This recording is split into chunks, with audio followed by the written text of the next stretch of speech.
네, 수험생 여러분 반갑습니다. 벌써 5강이네요. 한국사능력 검장시험 고급 제5강 시작을 하겠습니다.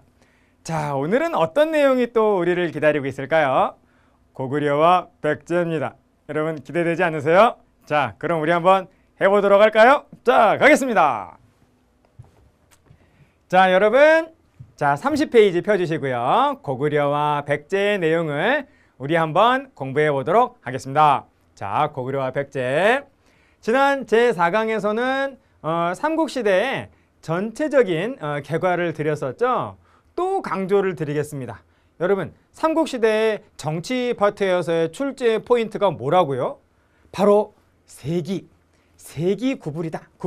그걸 여러분 절대 놓치시면 안 되겠어요. 그래서 각각의 세기별로 어떠한 나라가 전성기였고 어떤 나라가 실현기였는지 삼국의 관계를 이해한 것이 모든 것이다 라고 말씀을 드려도 과언이 아닙니다.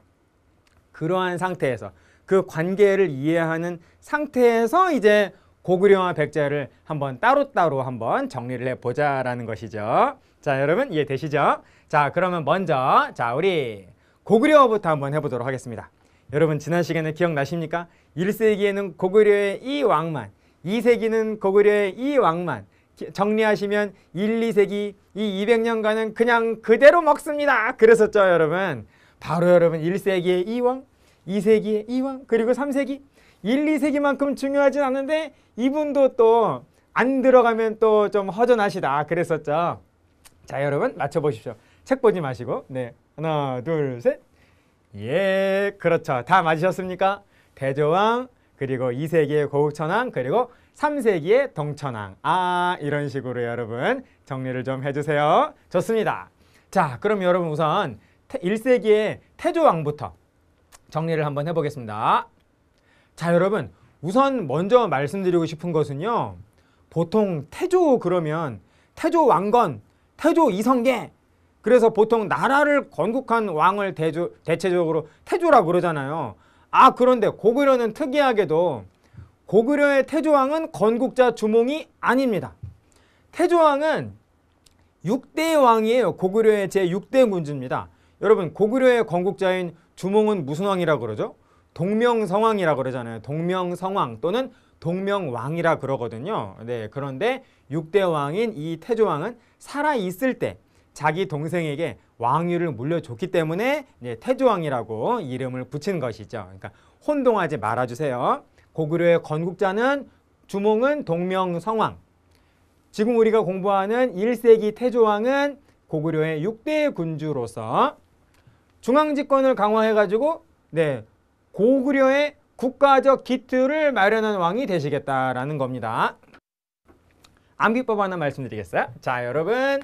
자, 이렇게 한번 외워보세요. 태고네. 순서 여러분 절대 헷갈리시면 안 됩니다. 고구려, 백제, 신라의 순서예요. 네, 이런 세 글자 나오면 무조건 고구려, 백제, 신라입니다. 백제, 신라, 고구려 뭐 그래버리면 정말 큰일 난다라는 거죠. 네, 고구려, 백제, 신라. 고대 국가의 기틀을 마련한 고구려의 왕이 태, 백제의 왕이 고, 신라의 왕이 내라는 겁니다. 여러분 당연히 지금 우리가 공부하고 있는 태조왕이니까 공부하고 있으니까 당연히 태는 무슨 왕이겠어요? 고구려의 태조왕. 자, 그리고 이 가운데는 백제죠. 백제의 고이왕이고, 자, 이 신라는 내 기억나십니까? 신라는 내물왕. 각 나라의 고구려, 백제, 신라의 중앙집권을 강화해서 그 나라의 기틀을 마련한 3명의 왕은 태고네 이렇게 여러분 외워주시면 정말로 좋을 것 같습니다. 태조왕은 뭐 말할 필요도 없이 지금 1세기니까요. 고구려는 1세기에 바로 국가의 기틀이 닦였고, 그리고 백제하고 신라는 좀 늦습니다. 고이왕은 3세기, 그리고 내물왕은 4세기가 된다라는 거예요. 1, 2, 3세기. 자, 이렇게 좀 기억을 좀 해주십시오. 태고네. 자, 그 다음에 태조왕은 게르부 고씨의 왕위를 독점을 했다. 이런 식으로 표현이 되는데요. 그 전까지는 고구려를 건국한 그 부족은 바로 게르부죠. 그런데 게르부만 왕이었던 건 아닙니다. 네, 그래서 다른 부족에서도 왕위가 계속 나오고 있다가 태조왕 때부터 이제 네, 주몽의 고씨의 이 부족인 게르부만 그 다음부터는 계속 왕위를 이어갔다라는 거예요. 게르부 이런 식으로. 자, 그리고 요동을 공격을 하고 옥저를 복속을 시켰다. 여러분, 옥저 우리 공부했죠? 네, 부족 영면체 국가 가운데 하나 아니겠습니까? 네, 옥저를 완전히 멸망시켜가지고 고구려 땅으로 만들었다라고 하는 그런 말이 되겠어요.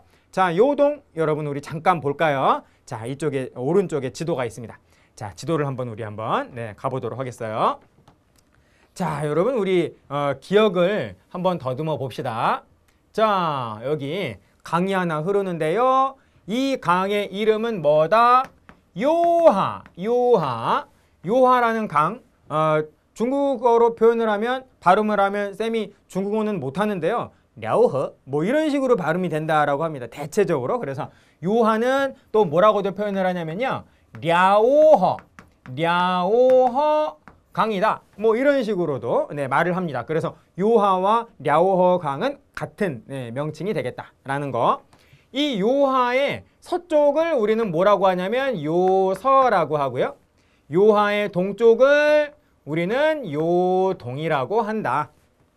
그리고 이 두 개를 합쳐서 요령이라고 한다 그랬었죠.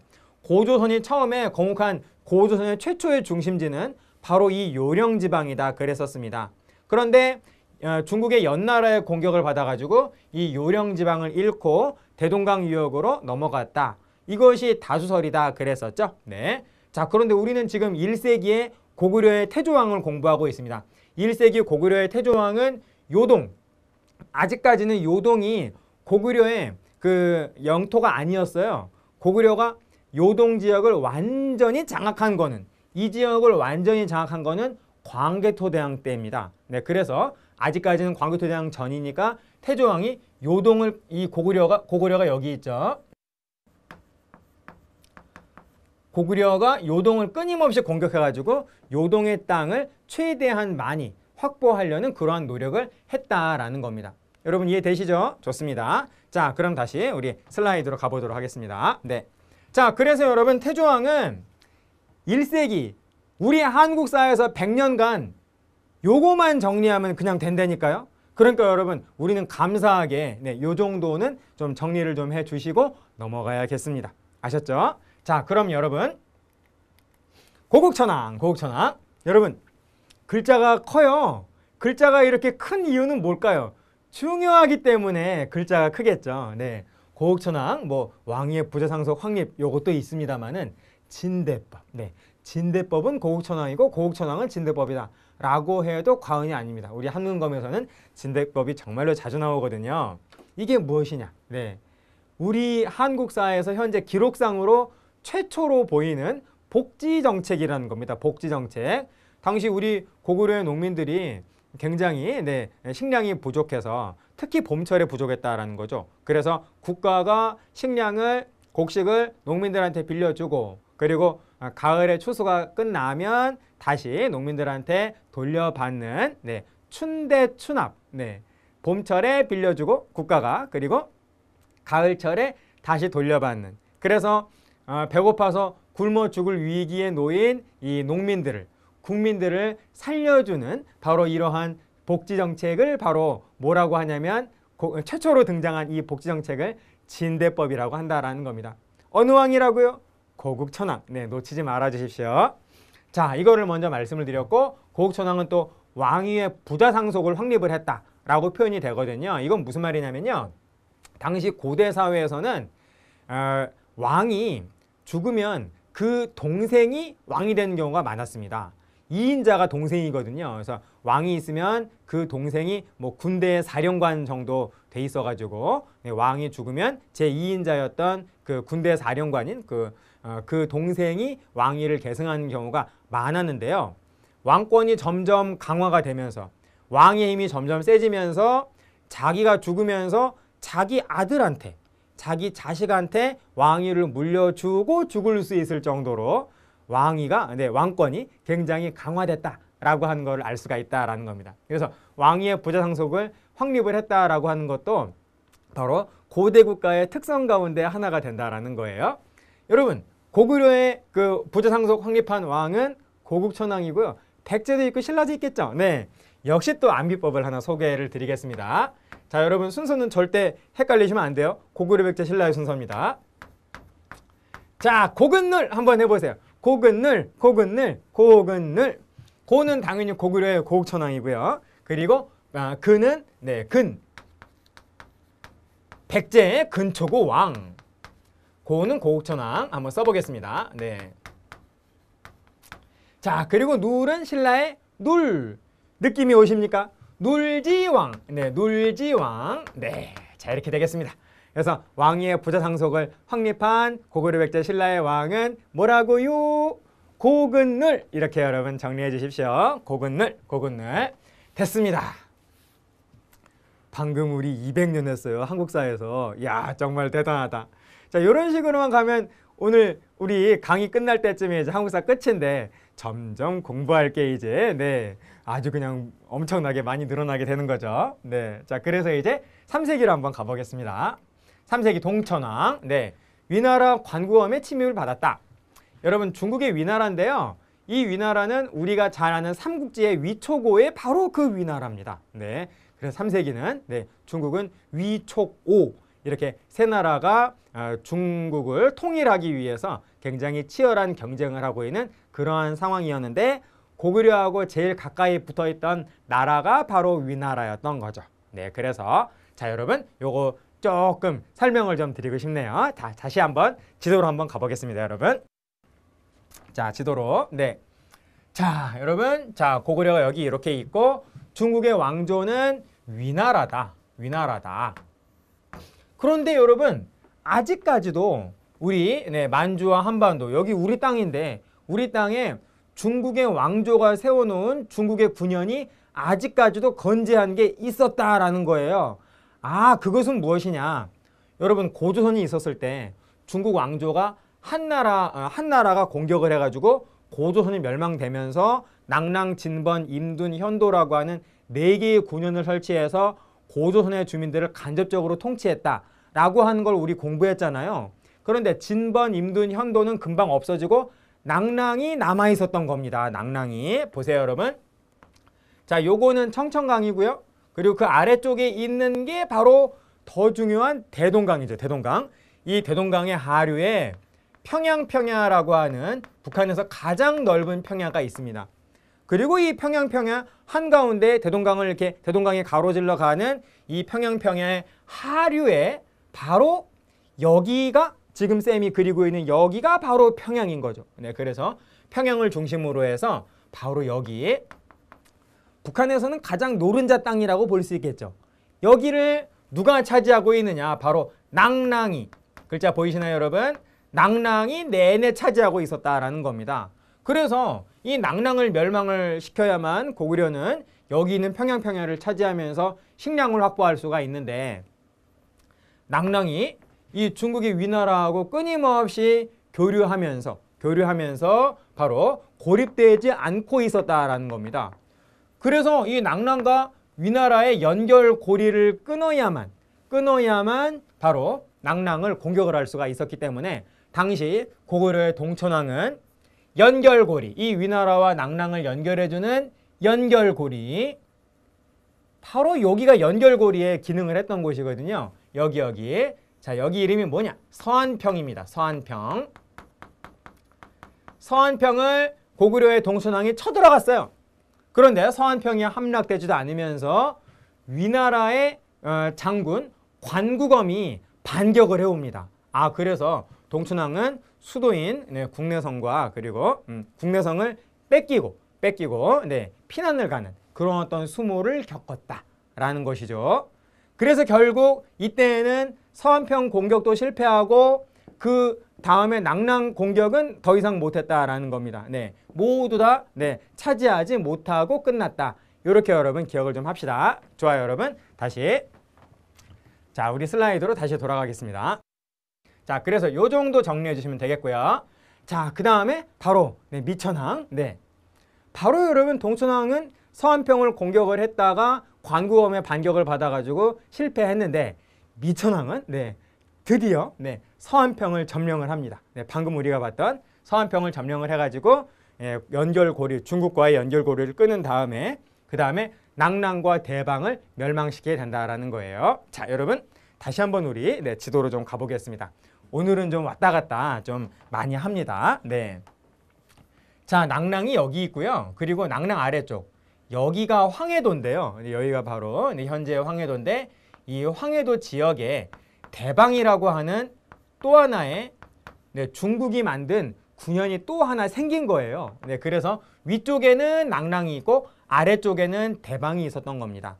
그래서 그것을 바로 고구려의 미천왕이 일단 서안평을 공격을 해가지고 서안평을 차지해가지고 중국과 이 낭랑 대방과의 연결고리를 끊은 후에 낭랑을 공격을 해서 낭랑 멸망시키고 대방까지 멸망을 시켜가지고 이 지역을 모두 고구려의 영토로 만들었다라는 거예요. 여러분 이해되시죠? 그래서 고구려는 그 다음부터 식량 문제가 이제 완벽하게 해결이 되면서 고구려는 더욱더 발전을 하게 된다라는 겁니다. 그런데 발전도 잠시. 자, 발전도 잠시. 그의 아들 고구건왕 때에는 참 이 고구건왕이 본인이 능력이 없었다라는 것이 아니라요. 이때 고구려를 침범을 한 나라가 계속 끊이질 않았습니다. 그래서 굉장히 힘들었어요. 그래서 5호 16국, 중국의 5호 16국 가운데 전연이라고 하는 나라가 하나 있었는데요. 이 나라가 공격을 해가지고 수도가 함락이 되는 그런 수모를 겪습니다. 그리고 그 다음에 근초고왕이 또 침략을 해와요. 백제 근초고왕이죠. 백제 근초고왕이 침략을 해와서 바로 평양성으로 전투를 치렀는데 평양성으로 쳐들어와서 이 평양성 전투에서 그만 고구건왕은 화살에 맞아서 전사를 하게 된다라는 겁니다. 그래서 우리 지난 시간에 공부했다시피 고구건왕의 전사와 고구려의 이 패배로 인해서 고구려는 매우 큰 국가적인 위기를 겪게 되는데 그 국가적 위기를 모면을 하고 국가적 위기를 넘기고 부활을 성공시킨 고구려의 왕이 바로 다름 아닌 소스림 왕이라는 거죠. 그래서 어떤 전성기의 기반을 닦은 상태에서 그 다음에 바로 광개토대왕이 왕이 되면서 고구려는 4세기 말부터 5세기 초로 넘어가는 그 과정에서 고구려는 전성기를 구가하게 된다라는 것입니다. 자, 그래서 여러분 소스림 왕이 그 다음에 나오게 되는데요. 자, 부활의 군주 소스림 왕, 소스림을 불태울 것이다. 이렇게 한번 외워보십시오, 여러분. 어떤 소스림이라는 숲이 있는데 난 그 숲이 정말로 싫어. 나는 불질러 버릴 거야. 뭐 이렇게 한번 외워봅시다, 여러분. 자, 그래서 나는 소스림을 불태울 것이다. 불태율로 외우십시오. 여러분 암기를 할 때에는 명확하게, 정확하게 암기를 하셔야 됩니다. 암기를 했는데 기억이 안 난다. 그리고 기억이 날 듯 말 듯하다. 그것만큼 나쁜 게 없어요. 여러분 암기를 하려고 한다면 그게 명확하게 암기가 되어가지고 실제 시험에서 써먹을 수 있어야겠죠. 기억이 날 듯 말 듯, 그거는 오히려 외우지 않은 것만 못합니다. 뭐 예를 들어서 우리 실제 시험에서 소스림왕이 나왔는데 그 암기법이 뭐더라? 소스림을 불지를 것이다? 뭐 이런 식으로 기억이 딱 나버리면 지가 뭐지가 돼버리거든요. 여러분 그러면 안 되는 거죠. 오히려 손해라는 겁니다. 그래서 이 암기법이 여러분 유용하다, 마음에 드시면은 완벽하게 좀 외워주십시오. 소스림을 불태울 것이다. 불태울 것이다. 불교 공인, 최초로 우리 한국사에서 불교를 공인한 게 고구려고 그 왕이 바로 소스림 왕이 되겠습니다. 그리고 고구려의 대학이라고 말할 수 있는 최고 교육기관으로서 태학을 설립하고요. 그리고 율령, 법이라고 생각을 하시면 되겠습니다. 법을 반포를 해서 국가를 보다 더 체계적으로 통치하게 되었다라는 겁니다. 그 왕이 누구라고요? 소스림 왕. 그렇게 좀 정리해 주십시오. 좋습니다, 여러분. 4세기 됐고. 자, 소스림 왕 사이에 고하고 광개토왕 사이에 그 고국 양왕이라고 하는 왕이 있는데요. 일단은 신경을 쓰지 않으셔도 상관이 없습니다. 그래서 바로 다음은 광개토대왕이라고 생각을 해주세요. 영토 확장, 드디어 요동을 장악해요. 그리고 만주, 그리고 한강 이북까지. 한강 유역을 통째로 장악한 건 아니고 한강의 이북, 그러니까 서울의 강북 지역까지 차지했다. 뭐 이렇게 생각을 하시면 좋을 것 같습니다. 그리고 이때 왜 군대가 일본, 일본의 군대. 근데 이때에는 일본이 일본이라고 하는 나라 이름을 쓰지 않았어요. 이때는 그냥 왜입니다. 왜? 왜 군대가 신라를 딱 침입을 해왔을 때 그때 신라가 광개토대왕한테 구원 요청을 하게 되는 거죠. 그래서 광개토대왕이 군대를 보내서 바로 이 왜 군대를 격퇴를 합니다. 그리고 이때 왜와 연합을 했던 금관가야까지 공격을 함으로써 금관가야는 이것으로 인해서 굉장히 큰 타격을 입게 된다라는 것이죠. 자, 그런데 여러분 말씀 안 드린 거 있죠? 신라가 고구려에 구원 요청했다면서요. 그 구원 요청을 한 신라의 왕이 누굽니까? 지난 시간에는 살짝 말씀드린 적이 있었습니다. 바로 그 신라의 왕은 내무랑이죠. 내무랑. 그렇죠. 이 내무랑의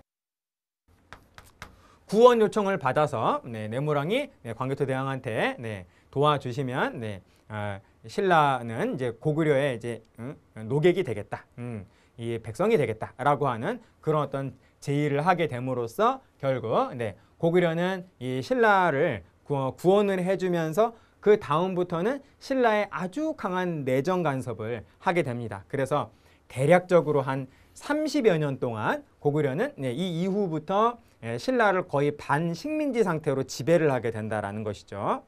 그 지배에서 이제 신라가 벗어나게 되는 것은 이제 433년에 바로 우리 지난 시간에 나제 눌비 기억나시죠? 백제와 신라가 나제 동맹을 체결하면서 이제 고구려한테 반기를 들게 된다라는 것이에요. 그렇게 좀 정리해 주십시오. 자, 그리고 연호를 사용을 했습니다. 우리 한국사에서 최초로 등장하는 연호가 바로 광개토대왕의 연호인데요. 이 연호라고 하는 거 잠깐 말씀을 드리면 당시 여러분 왕은 왕위에 딱 오르면 백성들한테 국민들한테 나는 앞으로 국가를 우리나라를 어떤 식으로 통치하겠다라고 하는 자신의 정치 이념, 자신의 통치 이념을 국민들한테 두 글자 또는 뭐 네 글자, 두 글자에서 네 글자의 한자어로서 국민들한테 자신의 정치 이념을 표방을 해야 했다라는 겁니다. 그래서 여러분 영락이라고 하는 글자는 무슨 뜻이냐면요, 영원히 편안하다, 영원히 즐겁다라고 하는 그런 의미거든요. 그래서 광개토대왕이 나는 앞으로 이제 우리 고구려를 영원히 안락하게, 영원히 편안하게 다스리겠다라고 하는 자신의 통치 이념을 밝힌다라는 겁니다. 그래서 그 다음부터는 그 왕이 재위하고 있는, 왕이 왕으로 있는 동안에는 무조건 바로 이 단어가 바로 그 연도를 카운트하는 하나의 단위가 된다라는 거예요. 그래서 즉위하면 영락 1년, 그리고 그 다음 해는 영락 2년, 이런 식으로 그 왕이 죽거나 아니면 왕위에서 물러나서 이제 더 이상 왕이 아닐 때까지 바로 이런 식으로 연도를 우리가 숫자를 세게 된다라는 겁니다. 지금은 뭐 2018년 뭐 이런 식으로 해서 연도를 얘기하지만 이 당시에는 그런 어떤 연도가 없고 연호를 중심으로 한 연도가 있다라고 생각을 해주시면 되겠어요. 자, 그래서 여러분 연호도 잘 나옵니다. 특히나 광개토대왕은 너무나 중요한 왕이기 때문에 광개토대왕이 연호인 영락 꼭 기억을 좀 해주십시오. 좋습니다, 여러분. 자, 됐고 장수왕은 아빠인 광개토대왕이 북쪽으로 영토를 무지하게 많이 넓혀가지고요, 자신은 이제 남쪽으로 평양으로 천도하게 된다. 남쪽의 그 영토를 보다 더 많이 확보하기 위해서 보다 더 그 남진 정책을 강화하기 위해서 수도를 아예 남쪽으로 옮겨요. 그게 바로 평양 천도가 된다라는 겁니다. 여러분 요거 하나 좀 외워주세요, 여러분. 자, 이게 뭐냐면 간단한 단어인데요. 졸국평 한번 해보시죠. 졸국평. 여기 이제 고구려의 수도 변천이에요. 처음에 고구려는 주몽이 동명성왕이 졸본에서 기원전 37년에 건국을 했습니다.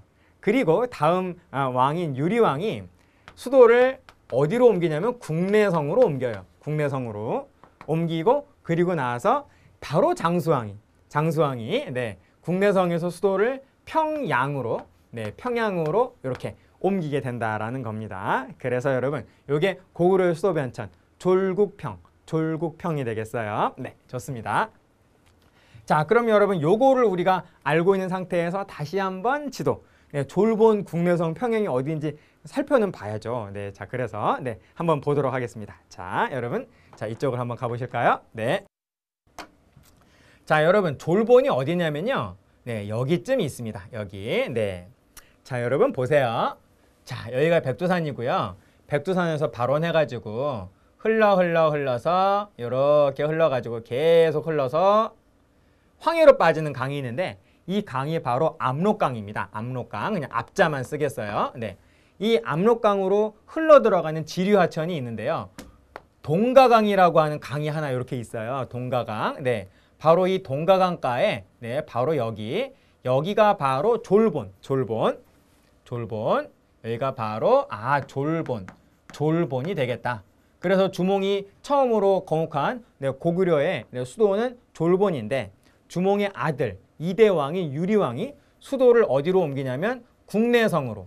여기 국내성, 압록강 바로 옆입니다. 네, 압록강 바로 옆에 여기 국내성으로 수도를 옮기게 되고요. 국내성에서 400년 동안 가다가 네, 바로 우리가 지금 공부하고 있는 장수왕이 수도를 바로 평양으로 옮기게 된다라는 것이죠. 그래서 졸국평 이런 식으로 외워주시면 참 좋을 것 같습니다. 여러분 충분히 하실 수 있죠? 자, 그러면 우리 다시 네, 슬라이드로 가겠어요. 자, 그리고 장수왕은 비석, 이 두 개의 비석을 모두 장수왕이 건립을 합니다. 네, 광교토대왕 릉비, 아버지인 광교토대왕이 돌아가셨을 때 광교토대왕 릉을 만들면서 비석도 함께 만들었어요. 네, 그리고 네, 충주 고구려비, 남지 정책을 정말로 많이 해서 결국 백제 한성을 함락시키죠. 그래서 당시 백제의 왕을 죽이지 않습니까? 그 왕이 누구라고요? 괴로워. 네, 바로 여러분 이때 함락 당할 당시에 바로 백제의 왕은 계로왕.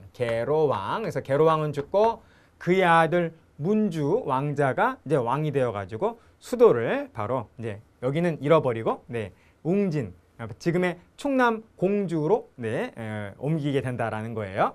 자, 아무튼 여러분 그래서 영토가 아주 남쪽까지 충주 이 지역까지 고구려 영토가 남쪽으로 넓어집니다. 그래서 여기에서 바로 충주 고구려비라고 하는 비석을 또 장수왕이 세우게 된다라는 거예요. 이렇게 여러분 정리해 주십시오. 자, 그러면 장수왕 됐습니다. 자, 그러면 자, 다음 이제 백제. 드디어 이제 백제 쪽으로. 여러분 1, 2세기에는 주요한 백제의 왕이 없잖아요. 그래서 3세기부터 등장하지 않습니까? 3세기부터. 바로 3세기의 고이왕. 여기서부터 좀 주목을 좀 해주십시오. 자, 고이왕 율령반포했다. 요것도 여러분 암기법이 있어요. 자, 이렇게 한번 외워보세요. 자, 율령반포. 고구려 백제 신라의 순서 놓치시면 안 돼요, 여러분. 자, 율령반포 소고법입니다. 소고법. 율령반포 소고법. 자, 율령을 반포한 고구려의 왕은 소수림왕. 왕자는 생략. 자, 그리고 율령을 반포한 백제의 왕은 고이왕. 그리고 율령을 반포한 신라의 왕은 법풍왕이라는 겁니다. 그래서 율령 반포 소고법. 근데 이거랑 비슷한 게 하나 더 있습니다. 네, 그게 뭐냐면 쌤이 한번 써보겠어요. 요거는 율령 반포. 율령은 그냥 한마디로 법이라고 생각을 하시면 되겠습니다. 네, 법을 공식적으로 만들어서 그것을 반포를 했다. 그것은 고구려는 소수림왕, 백제는 고이왕, 신라는 법풍왕. 이렇게요. 자, 그리고 비슷한 거 하나 더. 불교공인. 불교공인도 좀 비슷한데요. 불교공인은 소침법입니다. 소침법. 함께 외워주시면 참 좋아요. 율령반포 소고법, 불교공인 소침법. 율령반포 소고법, 불교공인 소침법. 이렇게요. 네. 소는 뭐 당연히 소수림왕이고요. 그리고 법은 당연히 법풍왕이고. 그리고 바로 이 침. 우리 제4강에서 공부했죠. 오직 이거 하나로 한국사에 영원히 남는 바로 그분. 근초고왕의 손자. 침. 그렇죠. 침류왕이라는 겁니다. 여러분 하실 수 있죠? 이런 암기법이 외울 때는 조금 좀 힘들고 시간이 더 갈 수 있겠지만 결과적으로는 훨씬 더 이익입니다. 외워주세요. 율령반포 소고법, 불교공인 소침법. 몇 번 중얼중얼 하면은 입에 그냥 착착 붙습니다. 착 붙어요. 네, 이해되시죠? 네, 지우겠습니다. 율령반포 소고법, 불교공인 소침법. 네, 좋아요. 자, 그래서 고이왕은 율령반포하고 그리고 육좌평. 당시 거의 수상급이라고 할 수 있는 관직, 그러니까 가장 높은 관직이 바로 6개 있었는데 그 높은 관직이 바로 좌평이라고 하는 관직이 있었다라는 거죠. 그게 6개가 있어서 6좌평이 있었다라는 겁니다. 그리고 이들 가운데 가장 높은 좌평이 상좌평이었어요. 그래서 백제수상은 상좌평인 거죠. 그러한 좌평제를 마련을 하고 관등은 관리의 등급이에요. 여러분 지금도 공무원, 우리 공무원들은 다 등급이 있잖아요. 1급 공무원부터 9급 공무원까지 있지 않습니까? 네, 그래서 우리는 지금 구관등이라고 말할 수 있는데요. 백제는 16관등, 관리의 등급을 16등급으로 나누었다라는 겁니다. 그 왕도 바로 고위왕이 되겠습니다. 자, 그리고 백관의 공복제정, 이거는 유니폼이죠. 관복을 입혔다라는 거예요. 자기가 왕인데 자기보다 어떤 신하가 더 멋지게 입고 나타난 거예요. 네가 더 멋지구나. 네가 왕 같다. 여러분 그러면 안 되죠. 위계가 서지 않겠죠. 그러니까 내가 지금부터 주는 옷만 앞으로 입고 와 라고 시켰다라는 겁니다. 왕권이 세지 않으면 절대 그렇게 못합니다. 여러분 입고 싶은 옷 스스로 알아서 입으시죠. 여러분한테 어떤 옷을 입으라 라고 강요할 수 있는 사람은 여러분한테 굉장히 중요한 사람이겠죠. 그렇죠 여러분? 여러분이 남학생이면 여친, 여러분이 여학생이면 남친 정도 아니겠습니까? 엄마 아빠도 이제 어느 정도 나이가 들면 함부로 이 옷 입어라 저 옷 입어라 못하잖아요. 그렇죠 여러분? 그러니까 여러분 내가 시키는 대로 이 색깔의 옷을 입고 와 라고 시킬 수 있는 왕은 굉장히 힘이 센 왕이다 라는 겁니다. 자, 그래서 바로 백제 국가의 기틀을 마련한 왕이 바로 고위왕이라는 겁니다. 여러분 공부하셨죠? 태고네, 태조왕, 고위왕, 내무왕 이렇게 3명의 왕이 각각 고구려 백제 신라의 국가 기틀을 마련한 왕이 된다라는 거죠. 네, 놓치지 마시고요. 자, 그리고 마한의 목지구. 요건 우리 3강에서 공부를 했었는데요. 여러분 원래 백제가 원래 어디에 속해 있었죠? 마한에 속해 있었죠. 54개 국가 가운데 하나였는데 이때 그 마한의 주도권을 장악한 나라는 목지였습니다. 그런데 백제가 점점 성장해가지고 이 목지하고 백제가 싸우잖아요. 그런데 그 싸움에서 승리해요. 그래서 목지를 남쪽으로 몰아내면서 한강 유역을 완전히 장악하게 되는데 그 왕이 바로 누굽니까? 바로 고위왕이죠. 네, 그래서 마한의 목지구를 공격을 해가지고 한강 유역을 장악하고 또 낙랑과 대방. 아직까지는 낙랑과 대방이 살아 있습니다. 아까 낙랑과 대방을 멸망시킨 고구려 왕이 누구라 그랬었죠?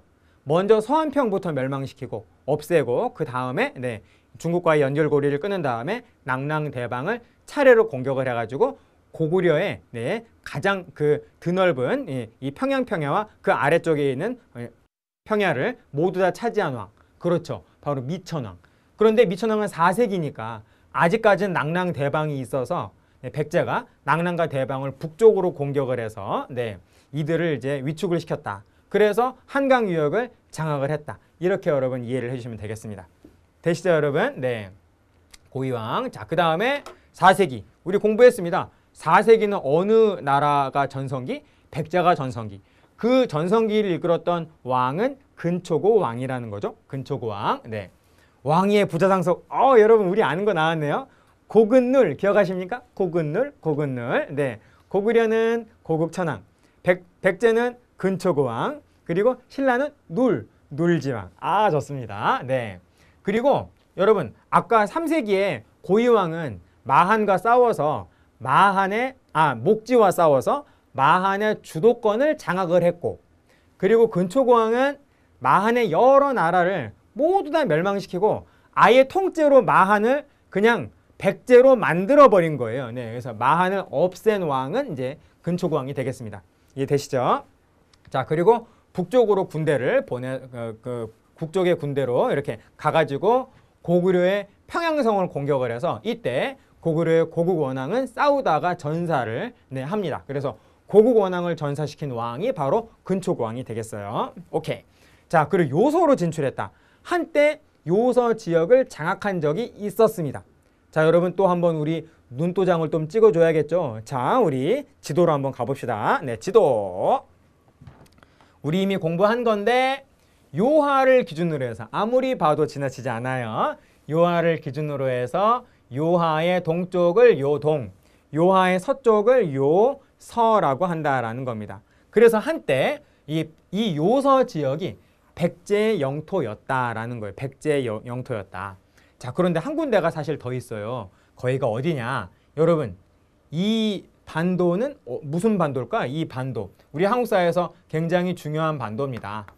산둥반도. 산둥반도. 네, 요 반도는 산둥반도.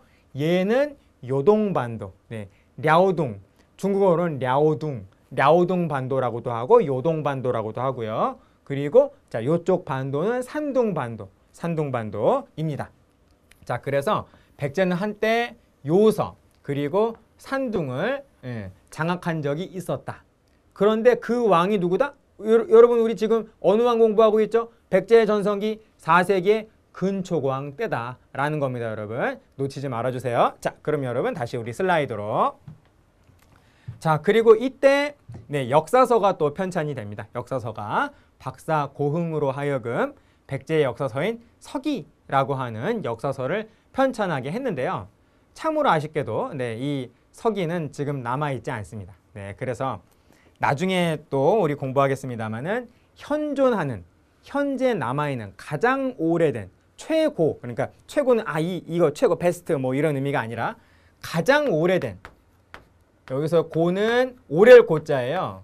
가장 올드한, 가장 오래된 역사서는 1145년에 삼국사기입니다. 김부식이 대표가 되어서 지은 고려시대에 만들어진 삼국사기.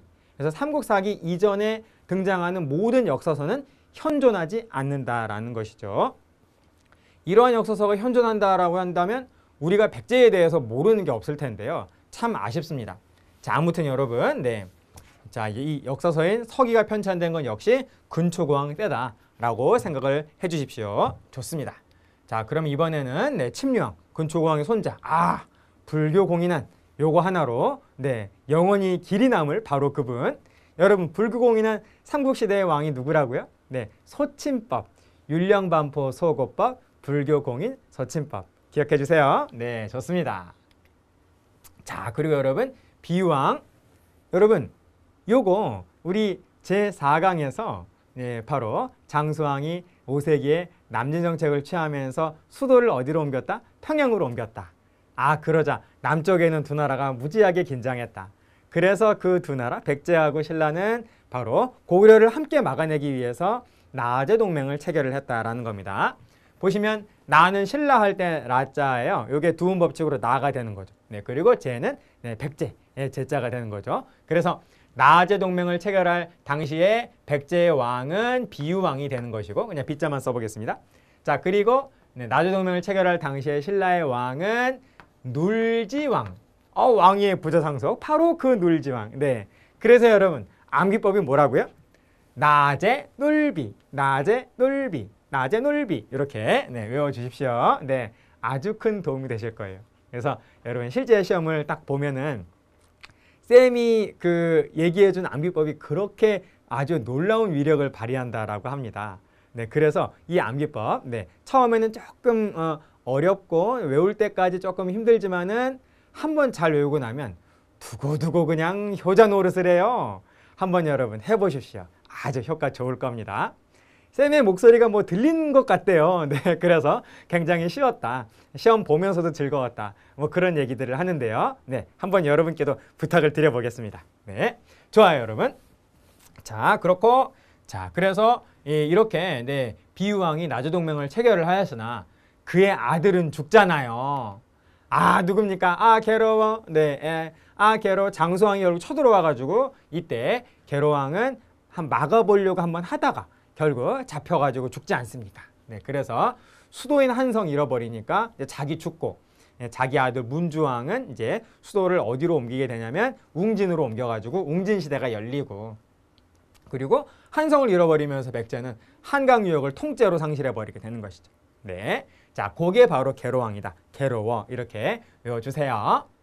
좋습니다. 자, 그래서 문주왕은 웅진으로 천도했다. 웅진 여러분 어디라고요? 그렇죠. 충남 공주. 자, 여러분, 백제도 수도 변천에 암기법이 있습니다. 아까 고구려의 수도 변천 암기법 뭐였더라요? 그렇죠, 여러분. 졸국평이라고 방금 얘기했죠? 맞습니다. 고구려의 수도 변천은 졸국평, 졸국평. 졸국평이고 그리고 네, 백제의 수도 변천은 위웅사. 여러분 위웅사 해보세요. 네, 입에 그냥 착착 붙습니다. 위웅사, 위웅사. 처음에는 위례성이었어요. 위례성은 한 성을 말합니다. 서울, 오늘날의 서울. 서울이라고 생각을 해주시면 돼요. 네, 위례성. 그런데 수도를 웅진으로 옮겼다. 이거는 좋아서 옮긴 게 아니라 피난이다. 피난이다. 네. 자, 그리고 웅진에서 있다가 60여 년 동안 있다가 백제 성왕이 백제를 좀 더 발전시키기 위해서 수도를 계획 이전하게 되는데 그게 어디다? 사비다라는 거예요. 그래서 결국 신라는 660년에 바로 이 사비성에서 결국 멸망을 하게 되죠. 네, 그렇습니다. 그래서 위웅사, 위웅사 이렇게 한번 외워보십시오. 그럼 입에 그냥 착착 붙으면서 잘 되실 겁니다. 자, 그렇다면 우리가 여기서 끝내면 안 되고 네, 당연히 지도를 보면서 한번 눈도장을 이렇게 찍어주셔야겠죠. 네, 자, 그럼 여러분 지도 쪽으로 한번 가볼까요? 네, 자, 여러분 일단 이 섬부터 좀 말씀드리고 싶네요. 이 섬은 우리 한국사에서 너무나 자주 나오는 섬입니다. 여러분 보시면 여기가 서울이거든요. 현재 네, 서울 왼쪽에 있는 바로 이 섬. 누가 침략을 해왔다 그러면 자주 피난 가는 이 섬, 바로 강화도가 되겠죠. 강화도. 네, 그래서 이 강화도의 오른쪽이 바로 서울이고 이 강화도 바로 위, 여기는 지금 현재 휴전선 위여서 개성 북한 땅인데요. 강화도의 바로 위는 개성입니다. 강화도 바로 위는 개성이고 강화도 약간 오른쪽 약간 아래 여기는 지금 현재 우리 수도 서울이 된다라는 것이죠. 네. 그리고 이 당시에는 백제의 수도였습니다. 백제의 수도. 네, 그래서 여기를 우리는 또 뭐라고도 표현을 하냐면 위례성이라고도 표현을 해요. 위례성. 낭랑은 잠시 지워주시고, 네, 대방도. 자, 그런데 이 위례성이 475년 장수왕의 공격으로 함락을 당하면서 더 이상 위례성에서는 이제 수도를 못하게 되는 거죠. 고구려 땅이 돼버리니까요. 자, 여기 보시면 충청북도와 충청남도를 가로지르는 충청도의 가장 대표적인 강이 있습니다. 금강이라고 하는 강이 있어요. 금강. 네. 이 금강이 지나가는 곳에 아주 중요한 백제의 수도 두 군데가 있습니다. 여기가 충남 공주고요.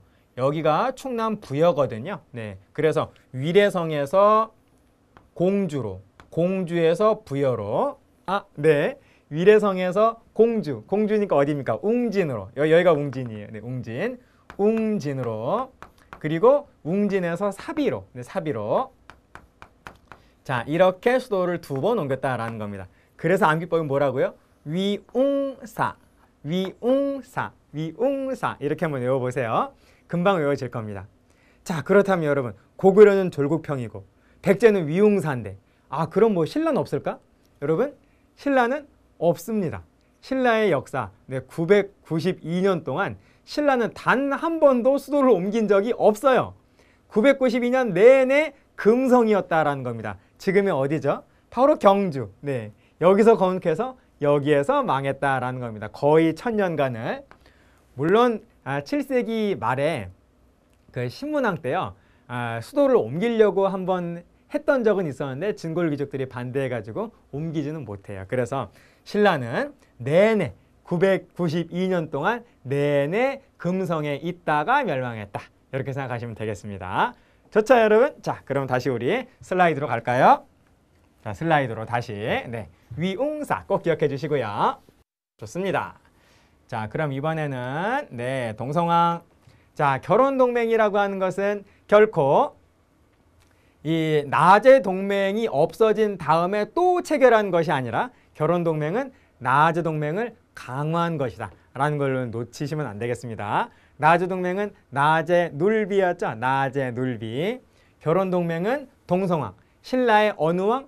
소지왕과 관계가 진짜 중요하다라니까요, 여러분. 네, 5세기다 그러면 5세기의 전체적인 구도를 여러분들이 기억을 하시면서 보셔야겠습니다.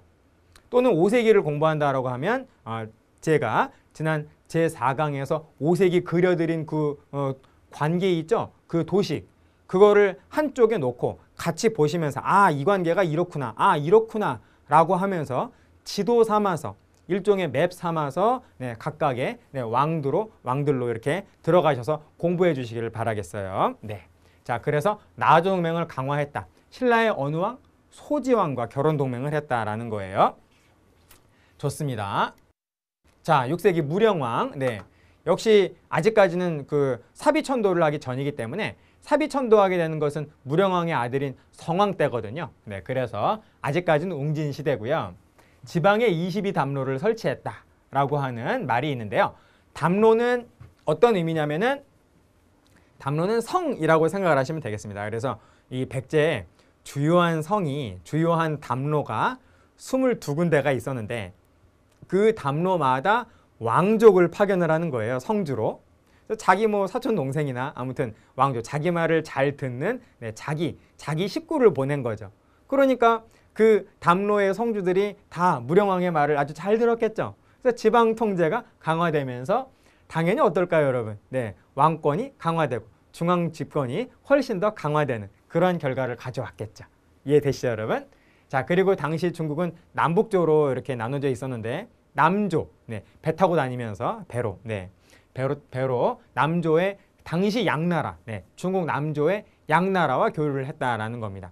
그래서 무령왕이 죽은 다음에 그 무령왕의 그 무덤인 무령왕 릉은 이 중국 남조의 양나라의 영향을 받은 벽돌, 네, 벽돌 무덤이다라는 거예요. 네, 그래서 네, 벽돌은 아무튼 벽돌 무덤이건 아니면 벽돌 탑이건 다 중국으로부터 온 겁니다. 네, 벽돌은. 네, 그래서 벽돌 무덤이 바로 무령왕릉인데 무령왕릉이 벽돌 무덤인데 그것은 바로 중국 남조 양나라의 영향을 받은 것이다 라고 보시면 되겠어요.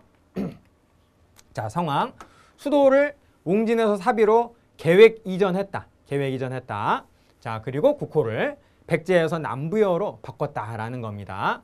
그래서 중흥의 군주가 되는 거죠. 백제를 지난날에 근초고왕 당시에 4세기 때의 그런 어떤 영광을 되찾겠다라고 하면서 바로 이런 중흥을 꾀하신 백제의 왕이 바로 네, 성왕이 되겠습니다. 그리고 중앙관청을 22부로 정비했다. 아까 여러분 무령왕의 지방의 22담로하고 헷갈리시면 안 돼요. 무령왕은 22담로고요. 그리고 성왕은 중앙관청의 22부입니다. 이거 여러분 자주 헷갈리니까요. 헷갈리지 않도록 잘 여러분 정리해 주시고 수도, 네, 사비를 5등분 해가지고 5부로, 네, 그리고 지방을 5방으로 이렇게 나누었다라는 거.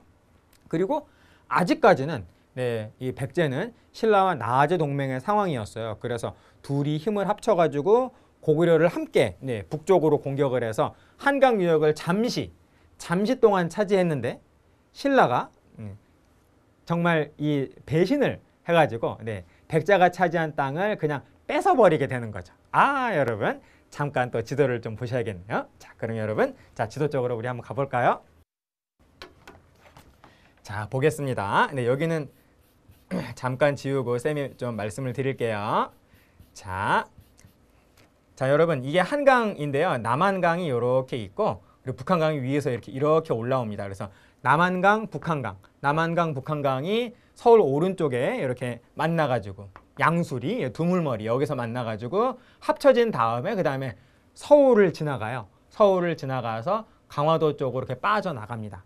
자, 그래서 여러분 한강 유역 그러면 어딜까요? 우리 한반도에서 북부, 중부, 남부 이렇게 나누어 봤을 때 한강 유역은 바로 이렇게 한반도의 중부 지역, 이 정가운데 중부 지역 이만큼이 모두 다 한강 유역이 된다라는 겁니다. 그런데 이때 한강 유역은 누가 차지하고 있었느냐? 고구려가 차지하고 있었다라는 거예요. 이 노란 선까지는 고구려.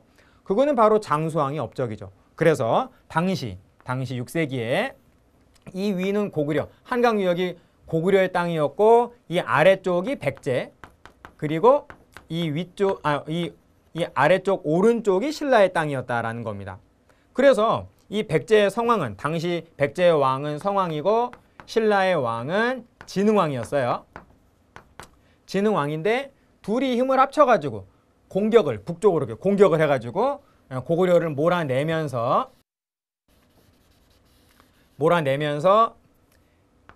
잠시 동안 이렇게 됐다라는 거죠. 잠시 동안 이렇게 그래서 백제의 영토가 이렇게 위쪽으로 길어지고 신라의 영토가 이렇게 역시 또 위쪽으로 이렇게 길어지게 되는데 바로 이때 진흥왕이 배신을 해가지고 백제가 지금 막 차지한 이 한강 하류 지역 여기를 기습 공격을 해가지고 차지를 해버려요. 차지를. 그래서 신라의 영토가 이렇게 기역자 모양이 됩니다. 이렇게 기역자 모양이 된다라는 거죠. 그래서 바로 이 상황으로 인해서 120년 동안 지속되던 나제 동맹은 바로 결렬이 되게 된다라는 거예요. 네. 그래서 이 배신감에 이제 분노하게 되는 이 성왕이 전쟁 준비를 해가지고 다음 해에 바로 신라로 쳐들어가게 되는데 바로 그 전투가 관산성 전투입니다. 그 관산성 전투에서 성왕은 전사하게 된다라는 것이죠.